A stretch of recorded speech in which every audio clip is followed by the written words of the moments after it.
अनन्याश्चिन्तयन्तो मां ये जना पर्युपासते तेषां नित्याभियुक्तानां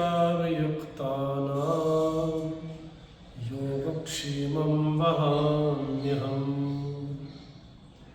भगवान श्री कृष्ण समस्त भक्तों को आश्वस्त करते हैं इस भाव से कि जो अनन्य भाव से मेरा चिंतन करता है, अनन्यास चिंतयन्तो माम ये जनः न केवलम उपासते, वो केवल उपासना नहीं, भगवान बोलते ये जनः पर्युपासते,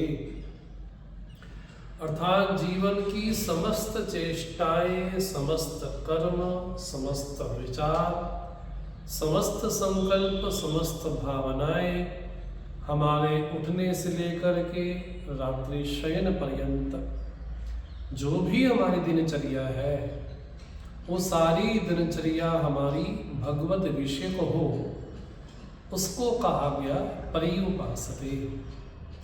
ऐसा जो साधक है जो मेरी उपासना कैसे करता है, तो भगवान बोलते अनन्यः न अन्यः अनन्या, चित्त की वृत्ति ईश्वर के अतिरिक्त जिसकी नहीं जाती,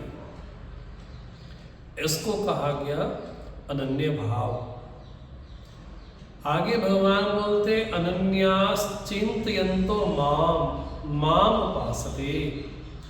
माम यहाँ पर शब्द अगर ज्ञानी की दृष्टि से कहे तो साक्षात शुद्ध ब्रह्म का चिंतन है, अगर भक्त की दृष्टि से कहे तो श्याम सुंदर, राधा वल्लभ, राधा रमण, ये भगवान का जो सगुण साकार स्वरूप है, उस भाव का जो चिंतन करता है। चिंतन भक्ति की भाषा में और ज्ञान की भाषा में फिर वहां पर अलग है।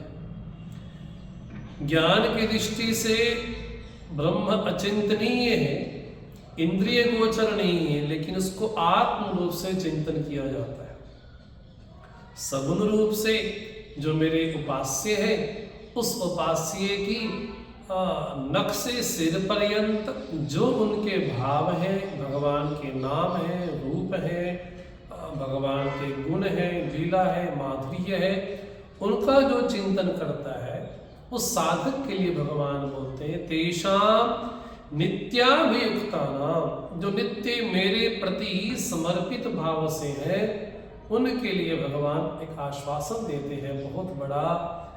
तेषां नित्याभियुक्तानां योगक्षेमं वहामि अहम, अहम योगक्षेमं वहामि, मैं उस साधक का योग और क्षेम स्वयं वहन करता हूँ। क्योंकि साधक के जीवन में सबसे बड़ी कठिनाई, ऐसा लगता है कि उसके जीवन में कठिनाई है योग की और क्षेम की, मेरा जीवन कैसे होगा, कैसे नहीं होगा, कौन मुझे संरक्षित करेगा। भगवान बोलते मैं हूँ तुम्हारा पोषण करने वाला, तुमको पालन करने वाला, और भगवान हमारे योग का, हमारे क्षेम का वहन स्वयं करते हैं। ऐसे हमारे गोविंद भगवान की मधुर वाणी हम सबके जीवन में अवतरित हो, यही प्रार्थना करते हैं।